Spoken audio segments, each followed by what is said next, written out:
పిసినారి పుల్లయ్య. ఒక గ్రామంలో పుల్లయ్య అనే పిసినారి ఉండేవాడు. అతను తాతల కాలం నాటి పాత గుడిసెలో నివాసం ఉండేవాడు.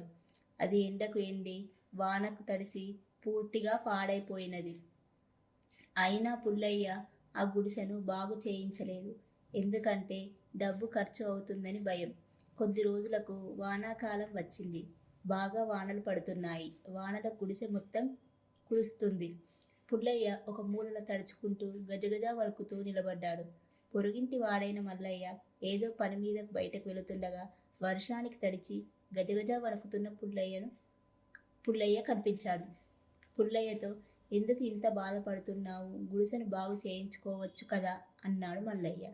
మల్లయ్య, నేను అలాగే చేయించుకోవాలి అనుకుంటున్నాను. కానీ ఈ వానల్లో పని ఎలా జరుగుతుంది? ఎండాకాలంలో గుడిసెను బాగు చేయిస్తాను అన్నాడు పుల్లయ్య. మల్లయ్య అక్కడి నుండి వెళ్ళిపోయాడు. వానాకాలం పోయింది.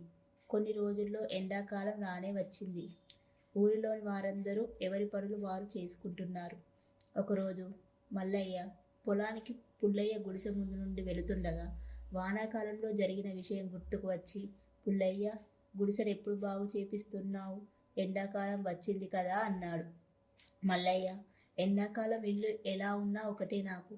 ఎందుకంటే పగలు పొలం పనుల్లో ఉంటాను, రాత్రికి వాకిట్లో పడుకుంటాను. ఈ మాత్రం దానికి డబ్బులు వృధా చేయడం ఎందుకు అన్నాడు పుల్లయ్య. పుల్లయ్య మాటలకు మల్లయ్య ఆశ్చర్యపోయి, వానాకాలం వానలు, ఎండాకాలం అవసరం లేదు అంటావు. నీ గుడిసె బాగైనట్టే అనుకుంటూ అక్కడి నుండి వెళ్ళాడు మల్లయ్య. మళ్ళీ వర్షాకాలం రానే వచ్చింది. ఈసారి గాలితో కూడిన పెద్ద వర్షాలు వచ్చాయి. ఈ వానలకు పుల్లయ్య గుడిసె కూలిపోయింది.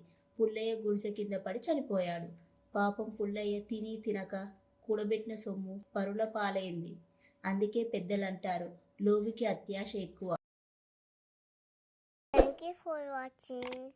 Please subscribe my channel.